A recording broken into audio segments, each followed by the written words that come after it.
Wellington, a pregnant New Zealand journalist, says she turned to the Taliban for help and is now stranded in Afghanistan after her home country has prevented her from returning due to a bottleneck of people in its coronavirus quarantine system.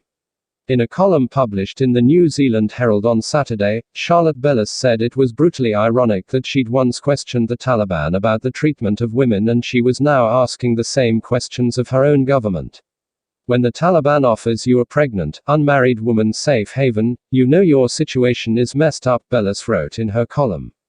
New Zealand's COVID-19 response minister Chris Hipkins told the Herald his office had asked officials to check whether they followed the proper procedures in Bellis's case, which appeared at first sight to warrant further explanation. New Zealand has managed to keep the spread of the virus to a minimum during the pandemic and has reported just 52 virus deaths among its population of 5 million.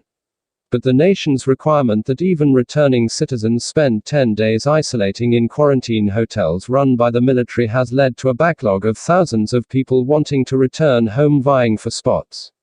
Stories of citizens stranded abroad in dire circumstances have caused embarrassment for Prime Minister Jacinda Ardern and her government, but Bellis's situation is particularly striking.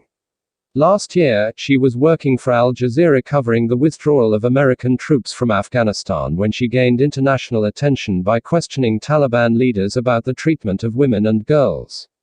In her column Saturday, Bellis said she returned to Qatar in September and discovered she was pregnant with her partner, freelance photographer Jim Heilbrook, a contributor to the New York Times.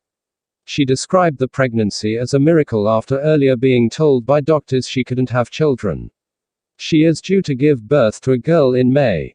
Extramarital sex is illegal in Qatar and Bellis said she realized she needed to leave. She repeatedly tried to get back to New Zealand in a lottery-style system for returning citizens but without success. She said she resigned from Al Jazeera in November and the couple moved to Heilbrook's native Belgium. But she couldn't stay long, she said, because she wasn't a resident. She said the only other place the couple had visas to live was Afghanistan. Bellis said she spoke with senior Taliban contacts who told her she would be fine if she returned to Afghanistan. Just tell people you're married and if it escalates, call us. Don't worry, Bellis said they told her. She said she sent 59 documents to New Zealand authorities in Afghanistan but they rejected her application for an emergency return.